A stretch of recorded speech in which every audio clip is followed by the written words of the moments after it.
Здравейте. Hello, everybody.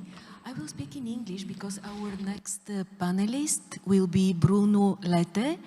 He's sitting in Brussels right now, and I hope that we already have Zoom connection with Bruno.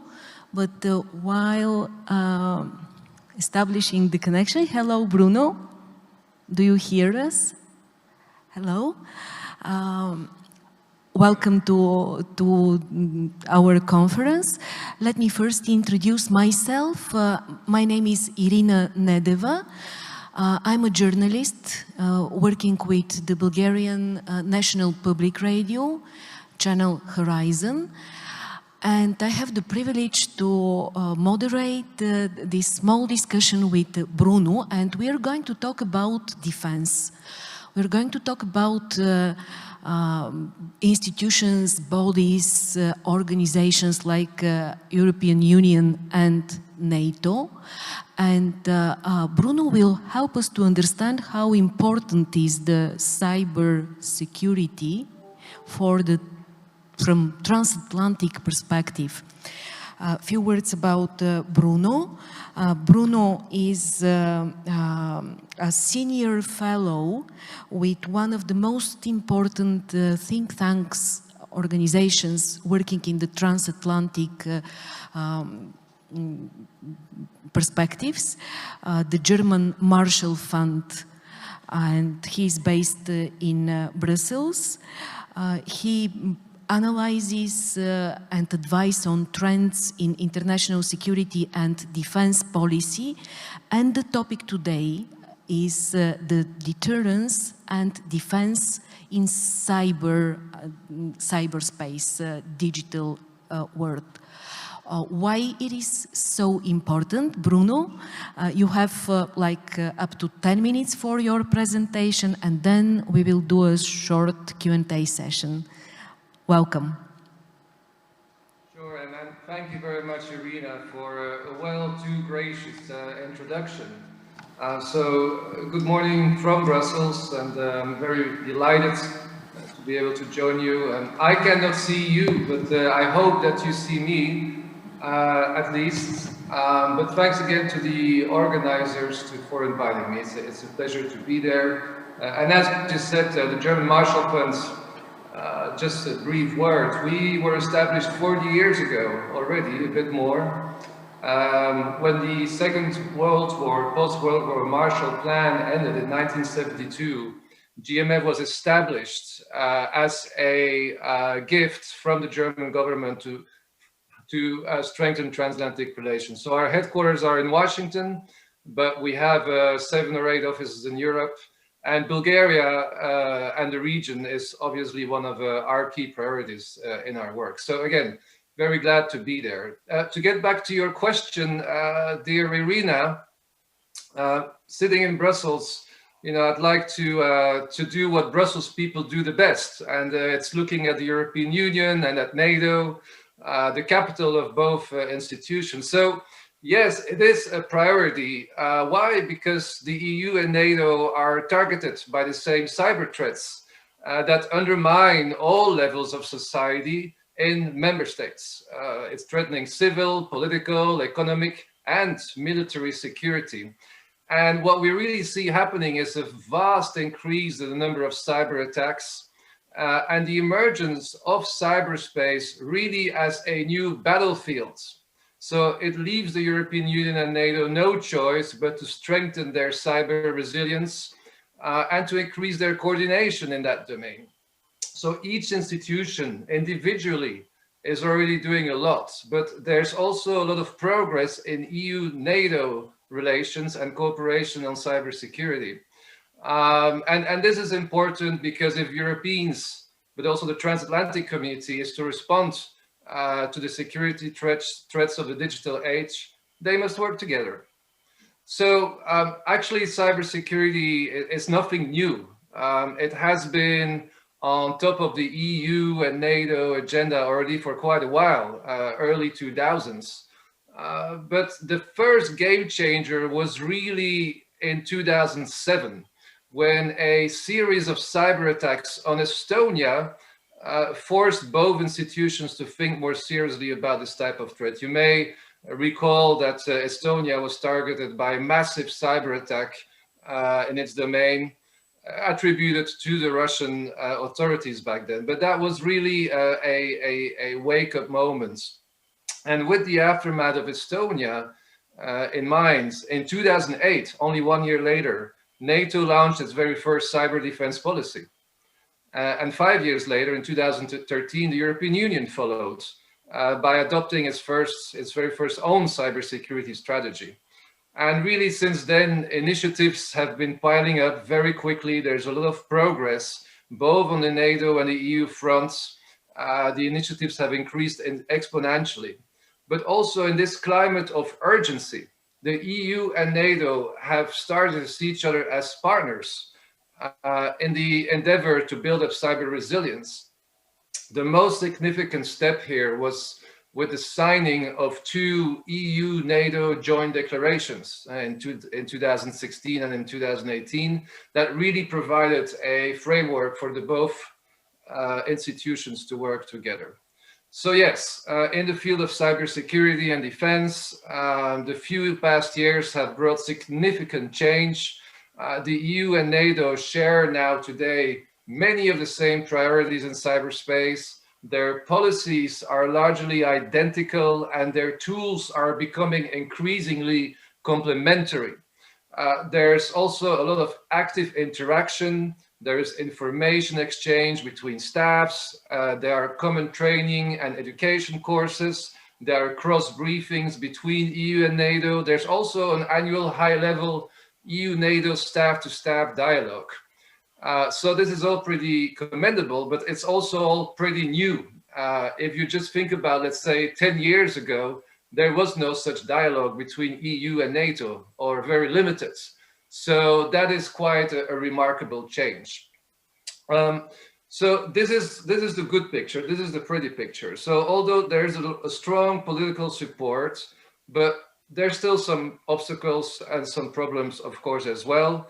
The cooperation in some cases remains difficult and the options are limited. And we see that there are 2 reasons for these obstacles. The one reason is the institutional level, so the supranational, and the other reason is the member state level. So to start with the institutional level, basically the EU and NATO will only be able to develop their common cyberspace deterrence if both organizations have a shared situational awareness, the same perception of threats. So while the interaction between staffs has improved, the EU and NATO nevertheless still remain 2 separate bodies. Let's not forget that. And each uphold restrictive information sharing procedures. So the EU and NATO cannot just share everything, all the information like that. And some of these problems around information sharing really prevents the emergence of a culture of shared cyber threat assessments. The problem in many cases also arises because of their different memberships. And there are different countries to NATO and there are different countries to the EU, although a majority overlaps, but still, some member states, they only want to share their information with the EU. Some other member states, they only want to share their information with NATO. And there's also cases where member states simply do not want to share their information at the supranational level. So that's a problem. And even when some of this information manages to reach the European Union or NATO, cyber threat intelligence is often classified, and there are only limited channels for classified information sharing between the EU and NATO. So these are some points that they have to work on. Now, at the level of the capitals, at the level of the member states, we see obstacles too. The effective outputs of European Union and NATO mandates in cyberspace is limited. Why? Because both institutions still depend on their member states to endorse a supranational approach. And member states are often hesitant to give the institutions the power. They're hesitant to work with the institutions because cyberspace is still considered a critical domain of national interests. and capitals are not always convinced that the EU or NATO can provide the assistance that fits their national needs. Moreover, for the EU and NATO to deliver cyber solutions, it would require member states to become much more transparent about their threat intelligence, about their technical information on cyber incidents, to share their information about national cyber vulnerabilities and preparedness, or even to put at common disposal their technology and capabilities to attribute cyber incidents. So all these things are quite sensitive. There's certainly no political appetite in capitals to do so today, or very limited. So it is unclear how in the future a more robust role for the EU and NATO and for EU-NATO cooperation in cyberspace could emerge as long as a number of EU or NATO recommendations to member states are non-binding, because this is still quite a problem. The EU and NATO can give advice, but these are just guidelines. They're in many cases non-binding guidelines with some exceptions. So we see that this also leads a little bit to a gap between member states in terms of civilian and military capabilities, a gap that I would call the cyber haves between versus the cyber have-nots. So this gap is something that we must certainly work on. So the priority now, and I'm rounding up, the priority for the EU and NATO is to find agreements on how to mitigate cybersecurity threats, which are becoming more frequent, more sophisticated. EU-NATO cooperation is essential to allow European and transatlantic governments to become better at preventing, detecting, and deterring cyber attacks, but also to hold those that engage in malicious cyber activities, to hold them accountable. This is also quite important. As such, both organizations must continue to seek new ways of cooperation on top of what already exists. They need to deepen and broaden their engagement in the future as well. And this can range from better information sharing, more coordination between EU and NATO cyber strategies. Think, for instance, in case when there's a cyber incident, or in case of crisis response after a member state suffered an attack. But I also think it's important that the EU and NATO keep developing this culture of mutual action, of mutual trust. And there, for instance, we could think of holding more frequently joint cyber exercises between the EU and NATO. That could be a solution too. So again, very last point, the rapid changes of the digital age, they really place pressure on these traditional structures of intergovernmental organizations like the EU and NATO. It's difficult to adapt sometimes to these very quick changes in our security environments. However, the EU and NATO will continue to face those threats emerging from cyberspace. They will become even bigger, those threats. So I would say that for a long time, both institutions found themselves ill adapted to deal with this reality. But we also see that change is on the horizon, and common responses are slowly but surely being developed to assert EU and NATO credibility in cyberspace. So that leaves me at least quite optimistic as a final note. Thank you, Bruno. I want to ask you first, I'm waiting for the questions also from the audience, but thank you for describing so well the obstacles, the gaps, and how they could be filled. But I just wonder, in order to imagine better what is the current state of transatlantic cooperation, could we say that the cyber security health of EU is somehow dependent of cyber security health of NATO and cyber security health of the United States?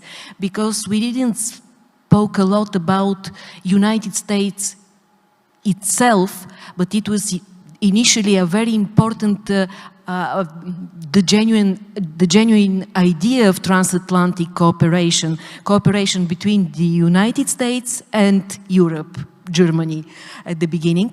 If, let's imagine a major cybersecurity incident in EU level, how much NATO and United States will be affected and vice versa?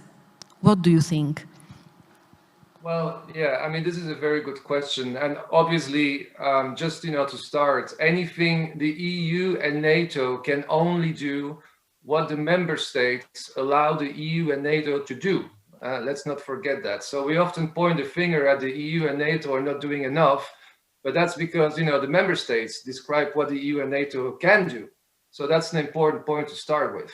Now, in terms of your question, look, there is no clarity, as a matter of fact, on what EU and NATO could do if there is a major cyber incident in the European Union.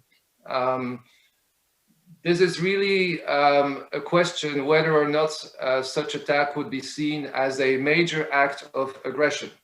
The problem with cyber attacks is that they often fall short. They fall under that threshold of being seen as an act of major aggression. This is why quite often cyber attacks do not trigger the Article 5 clause of NATO, or they do not trigger the solidarity clause of the European Union. So this is a bit of a problem. Cyber attacks are often in the gray zone, I would say, and there's no clear definition of what should be done. As a matter of fact, when you do talk with EU and NATO officials about this, they often say, look, we need to check this on a case-by-case basis. So if there would, imagine very concretely, very theoretically, I'm just imagining something now. Let's say Slovenia suffered a major cyber attack that shuts down its energy infrastructure, very theoretically. First of all, it would be Slovenia that would have to request assistance from the international institutions. So the EU and NATO cannot just say by themselves, we will help you. So Slovenia needs to request this.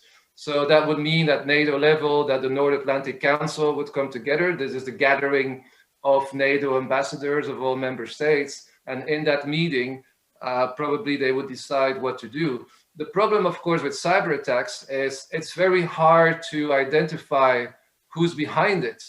Yes, attribution is a very difficult technical thing. And sometimes when a cyber attack happens, it can sometimes take days, it can sometimes take weeks, even months before we know who actually did it. So that's a very difficult issue.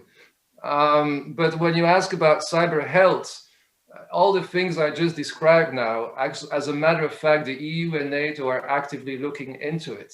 Now, we need to understand that whatever the EU and NATO does today, it's always from a defensive doctrine, right? The European Union does not develop aggressive cyber doctrine. The EU does not aim to do cyber attacks. It's purely defensive. A very important tool now that the European Union has developed is this so-called EU diplomatic toolbox. It means that it now gives the opportunity to member states that suffer an attack, if they did suffer an attack, that they react with measures in other domains. Let's say, for instance, if we know that country Z is behind a cyber attack, the EU can, for instance, put economic sanctions as a retribution to the cyber attack. So it's this kind of asymmetric response, if I can put it this way. From a NATO perspective, also here, NATO looks at cybersecurity from a very defensive doctrine, but NATO has also recently created a cyber command, and there was decided that NATO could pull some aggressive, offensive cyber capabilities from member states if needed. So again, it's not NATO itself that would do it, it's the member states under a NATO umbrella. But so far, this has not been put in practice. Just a last question, because we are running a little bit out of time.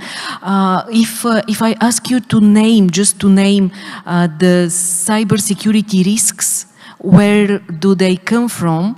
Like 5G network, we know that the United States and Europe has completely different approaches to 5G at the moment, or Internet of Things as well, or artificial intelligence. The EU is trying to regulate a lot in this field. What could you say? Could we recognize where this kind of vulnerabilities and threats could come from? Yeah, well, there's always two elements, right? There's, first of all, there's a human factor. I mean, how do you deal as a human with your computer security? Do you change your passwords regularly? Do you use antivirus, etc.? So that's one. The other factor, of course, is what we call security by design. So basically, when a software or a platform is being developed by a software manufacturer, how secure is that product? And this is a very important debate, because it's basically the human factors versus how safe a product is. Now, this is really something also that concerns the private industry. There must be, to make sure those two threats are being mitigated, private industries and governments need to work together on that. And this is not always easy, because sometimes there's a bit of mistrust between the private sector and the private industry and the governments. And one more point on that as well. Beyond that, we also need to work more on norms and global norms in cybersecurity, and norms that basically shape the behavior of governments in cyberspace. Now, there's a very important debate happening right now at the United Nations on trying to shape the behavior of governments in cyberspace. But that's, of course, a very difficult thing to do, because on the one hand, you have actors in the UN like European Union or United States. And on the other side, you have actors like China and Russia, who have a very different approach to what security means in cyberspace. So that's a very difficult conversation at the UN level, but it's very important. And the EU there, of course, can play a role as a major actor. Okay, thank you, Bruno. Thank you for your contribution to the Sofia Cyber Tech Conference, and for being with us. Thank you very much for having me, and enjoy the rest of your day. I'm sorry I couldn't be with you there physically, but maybe next time. Next time for sure. And let me just announce the next video, and also